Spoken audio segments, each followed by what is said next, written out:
안녕하세요. 오늘은 리비안 업데이트를 해보도록 하겠습니다. 오늘은 한국 시간 기준 11월 15일입니다. 주가 차트를 보게 되면 7, 8월 올랐다가 이제 8월부터 쭉 떨어졌다가 이제 11월 저희 중순에 와서 바닥에서 올라가는 모습을 보이고 있고요. 근데 어제자 기준, 어제 미국 시간 기준으로 14%가 빠졌습니다. 다만 전날 또 비슷하게 올랐었고요. 그래서 요새 올랐다가 떨어졌다를 반복을 하는 모습입니다. 소식들이 여러 가지가 있는데 그 중에 나쁜 소식을 먼저 보게 되면 첫 번째는 트럼프, 이번에 미국 대통령 47대 대통령이 되었죠. 리 젤딘이라는 사람을 환경보호청장에 지명했습니다. 우리나라로 치면 환경부 장관 같은 급인데요.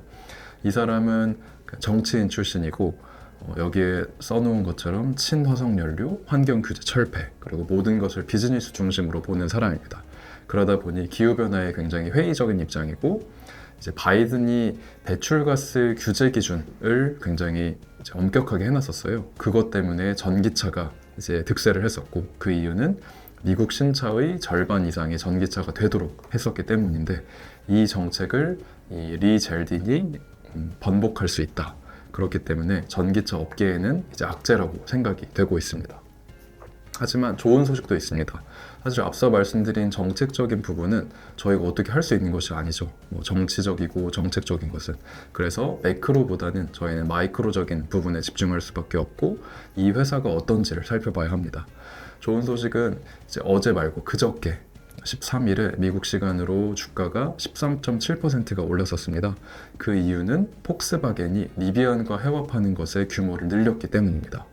보시면 24년 6월에 발표를 했던 것은 이 양사가 26년까지 50억 불을 투자를 하겠다. 그래서 폭스바겐은 10억 불은 지분 투자, 40억 불은 합작사로 하겠다는 것이었는데, 13일, 이제 며칠 전에 나온 얘기가 투자 금액을 8억 불을 늘렸습니다. 8억 불이 얼마냐면 1조가 넘습니다. 굉장히 큰 돈이고, 이 돈을 확대를 하면서 합작사의 사명도 확장을 했습니다.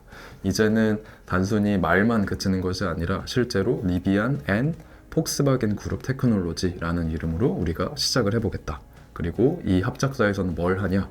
27년까지 빠르면 리비안의 소프트웨어와 전기차 아키텍처, 전기차를 구성하는 여러 가지 구성들이죠. 이걸 활용해서 폭스바겐 차량을 출시하겠다. 즉, 리비안의 그런 소프트웨어 역량을 굉장히 높게 평가하는 것이고요.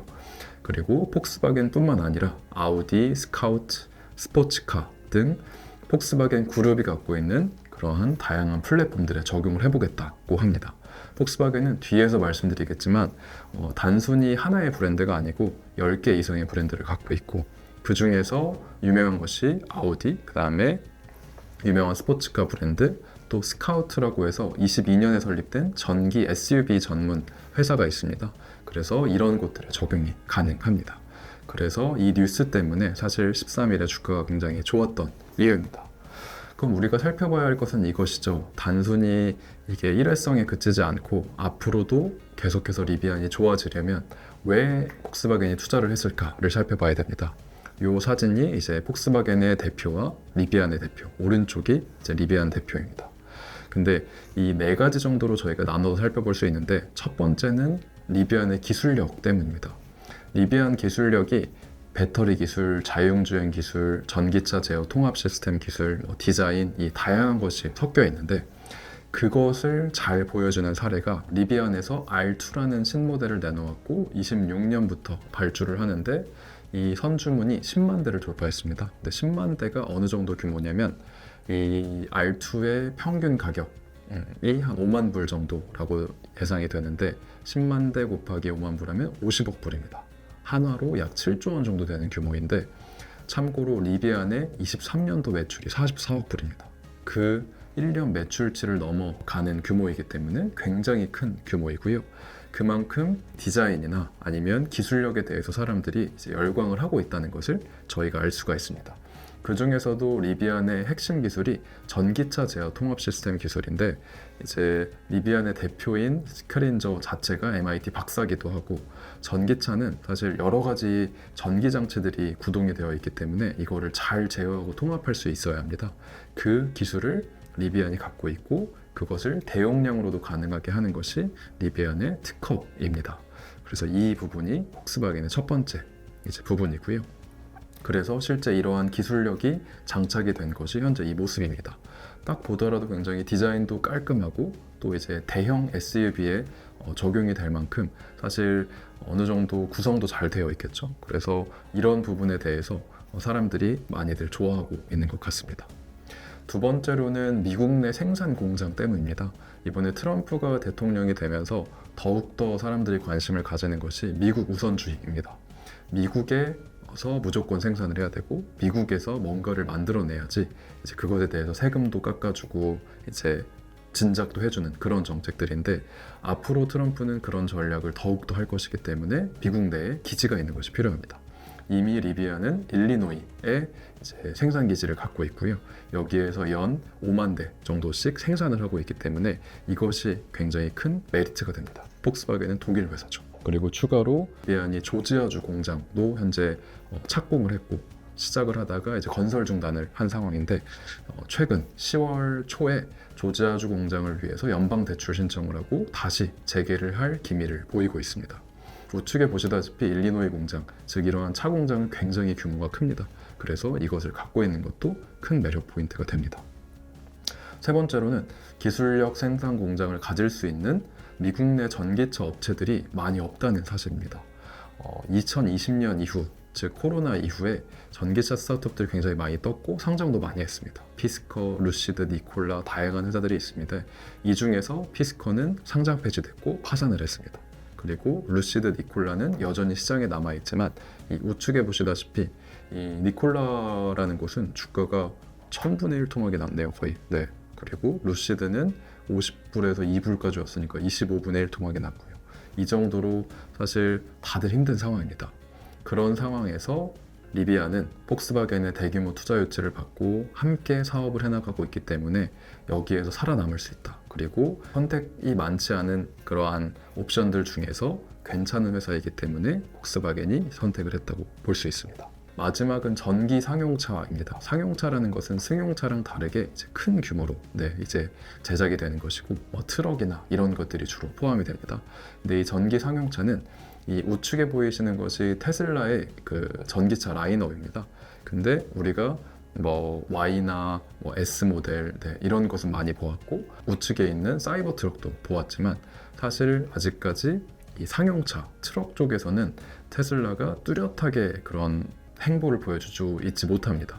중간 가운데에 테슬라의 전기 트럭이 나와 있긴 한데 사실 이게 논란이 많아요. 아직까지 인도도 많이 안 됐고, 폭스바겐은 참고로 만이라는 큰 트럭 브랜드를 갖고 있습니다. 또 폭스바겐 상용차도 갖고 있고 이미 자기들이 상용차를 많이 해봤기 때문에 여기에 리비안의 전기차 관련 기술들 그리고 운용과 제어 기술들을 합치면 충분히 매력적일 것이고 테슬라가 하고 있지 못한 영역을 들어갈 수 있을 것이라고 생각을 하는 것 같습니다.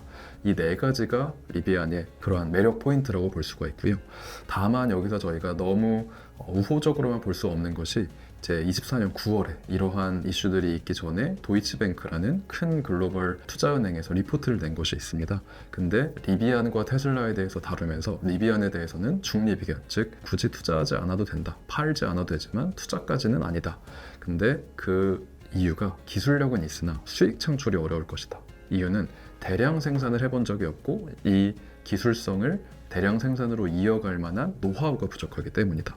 근데 테슬라는 매수 의견을 냈는데 그 이유는 이미 기술이 플랫포머가 되어서 굉장히 넓게 쓰이고 있고 세상에서 전기차에 대한 리더십 또 브랜드를 테슬라가 잘 갖고 있기 때문에 혁신을 선도하는 이미지 또 기술을 실제 개발하는 이미지가 내세워져서 이제는 대량 생산까지 이루어지는 체제를 갖추고 있다 라는 것이 스플릿된 의견의 근거였습니다. 그래서 기술적 완성도와 또 이제 생산 효율성, 배터리부터 시작해서 완성차 이 모든 공급망을 갖추고 계열사들 또는 주변의 이해관계자들을 아우르는 그러한 효율성 그리고 규모의 경제라는 측면에서 차이가 나는데, 저는 생각하기에 이 도이치뱅크에서 놓쳤던 이 둘을 가르는 부분들을 리비안과 폭스바겐이 함께 헤쳐나갈 수 있지 않을까 생각을 합니다. 폭스바겐은 이미 세계 2위의 자동차 메이커고요.